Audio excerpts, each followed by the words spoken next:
En France, l'idée que l'homme puisse se transformer en animal est très ancienne et a toujours fait peur et fasciné. Dans cette vidéo, nous allons voir 4 loups-garous, issus des mythes et légendes du folklore français. On retrouve ces monstres dans beaucoup de régions, sous des formes et des noms différents. Dans le Périgord, les conteurs ont popularisé celui de l'hébérou, parfois pour qualifier le loup-garou en général, mais en lui attribuant souvent des caractéristiques uniques.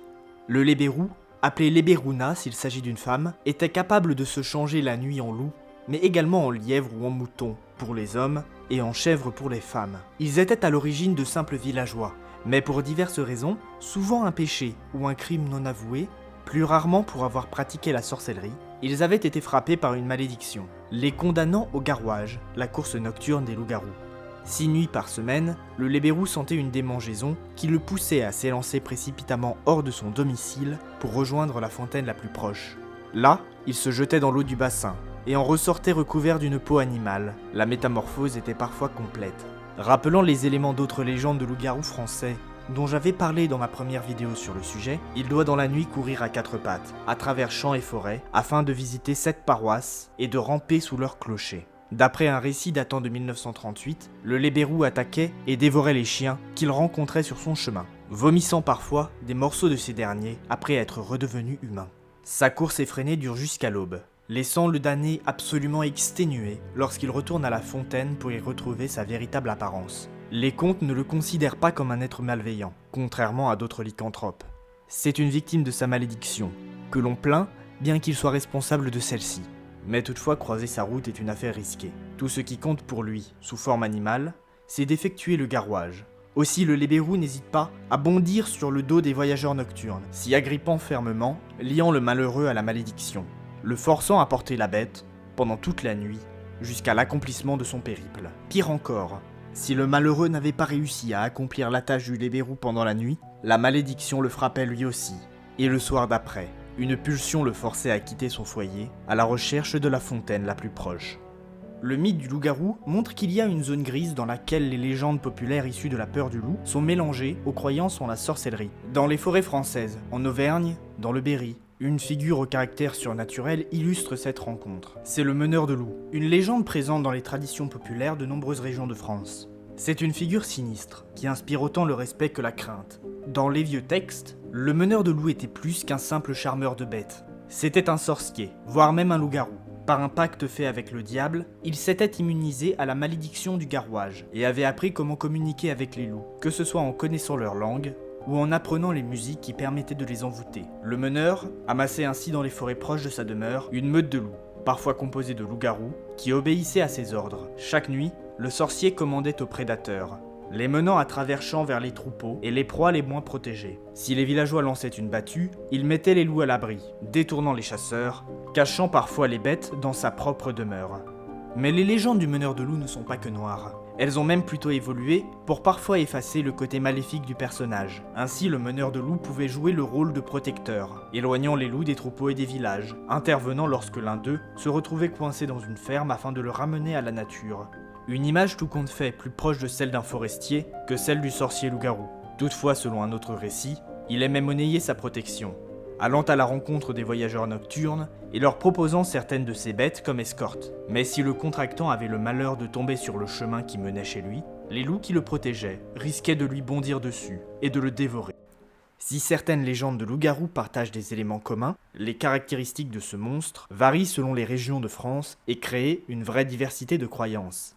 Dans le Doubs, les dents supérieures du monstre étaient presque soudées à ses dents inférieures, si fortement entremêlées qu'il devait frapper frénétiquement son museau sur le sol afin que le choc lui permette d'ouvrir la gueule. Dans le Limousin, si l'on était victime d'une attaque de garou et que la bête avait refermé ses mâchoires sur l'un de nos membres, il fallait courir, le traînant avec soi, jusqu'à croiser le chemin de la messe. Là, la bête allait lâcher prise et s'enfuir.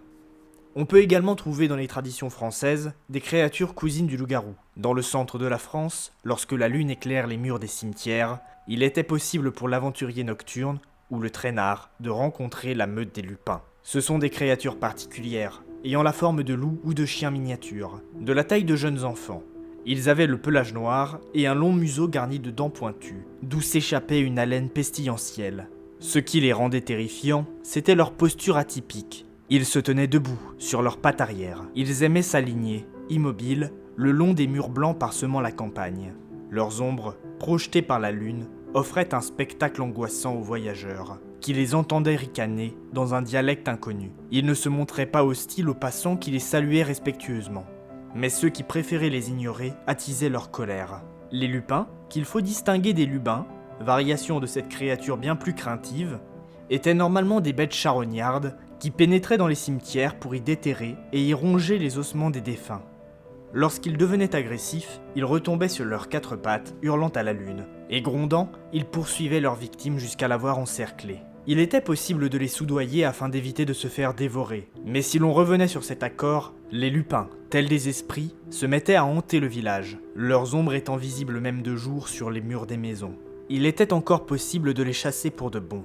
Pour cela, les villageois appâtaient la meute à l'aide d'un mouton, et lorsque les lupins sortaient dévorer l'animal, ils tiraient une volée de balles de fusil que le curé avait bénie. Une telle réaction faisait paniquer les lupins qui étaient vulnérables aux balles bénites, les incitant à disparaître complètement de la région.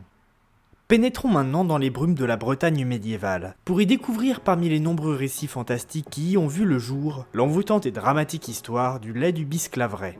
Une histoire issue de l'œuvre réalisée au XIIe siècle par la poétesse Marie de France, illustrant l'appropriation par la littérature courtoise de la figure du loup-garou, le Bisclaveret et le lycanthrope. C'est une de ces appellations bretonnes, mais c'est aussi un personnage. En tant qu'homme, c'est l'image même de la noblesse. Un baron chevalier, fidèle ami du roi, très aimé de ses sujets, marié à une femme qu'il aimait tendrement.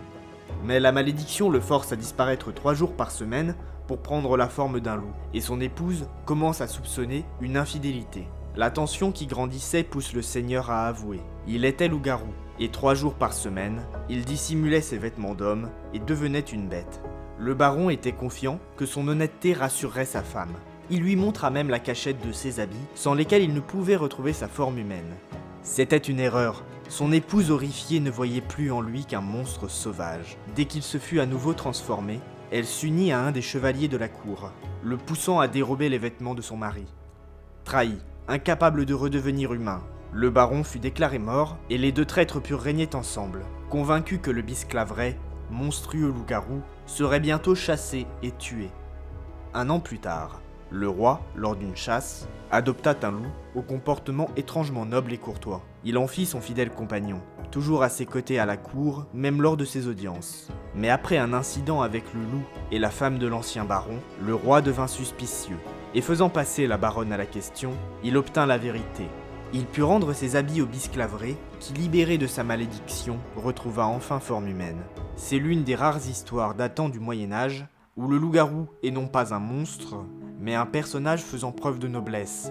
On retrouve ce même thème dans le lait de Mélion, personnage de la geste arthurienne, lui aussi coincé sous la forme d'un loup par la trahison d'une femme infidèle. Mais parmi les légendes populaires françaises, le mythe du loup-garou n'est qu'un type de récit, appartenant à un vaste bestiaire fantastique. Pour découvrir ces animaux et créatures fascinantes, sélectionne la vidéo apparaissant à l'écran.